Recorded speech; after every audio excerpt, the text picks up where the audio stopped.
नमस्कार, आप देख रहे हैं आरजे न्यूज़ और मैं आपके साथ सिमी दानी। भगवान राम और भगवान कृष्ण सबके हैं, लेकिन कांग्रेस के नहीं। यह कहना है प्रदेश अध्यक्ष, भारतीय जनता पार्टी के प्रदेश अध्यक्ष अरुण साहू का, और उन्होंने ऐसा क्यों कहा ये हम जानते हैं।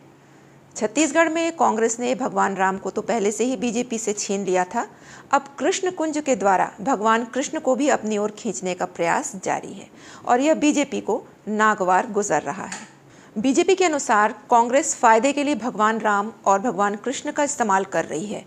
जिन्हें अभी तक कांग्रेस ने कभी याद ही नहीं किया, वह आज केवल और केवल स्वार्थ के लिए ही भगवान राम और कृष्ण को याद कर रही है और यह जग जाहिर भी है। जनता इस बात को अच्छी तरह समझ रही है।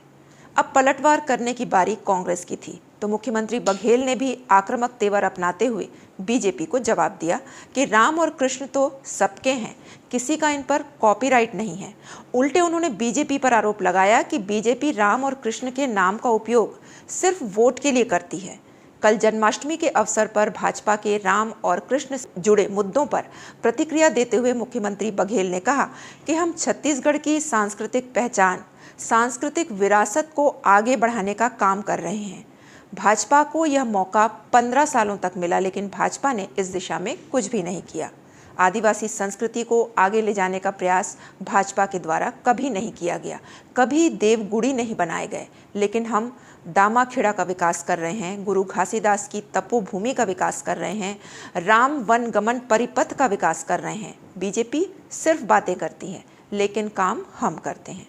गौरतलब है कि कल यानी शुक्रवार को छत्तीसगढ़ में कृष्ण कुंज योजना की शुरुआत की गई, जिसके तहत 1.68 हेक्टेयर क्षेत्र में सांस्कृतिक और जीवन उपयोगी 383 वृक्षों का रोपण किया जाना है। और इस अवसर पर मुख्यमंत्री ने कृष्ण कुंज में कदम्ब का पौधा लगाकर इसकी शुरुआत की।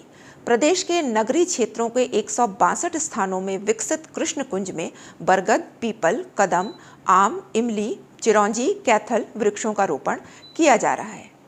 खैर, आखिर में 100 बात की एक बात कि बीजेपी को उसी की रणनीति से मात देते हुए मुख्यमंत्री बघेल अपने इन प्रयासों में कितने सफल हो पाएंगे, जनता का कितना दिल जीत पाएंगे, यह तो वक्त ही बताएगा। अभी तक के लिए बस इतना ही। आगे की खबरों के लिए आप जुड़े रहिए आरजे न्यूज़ के साथ। नमस्कार।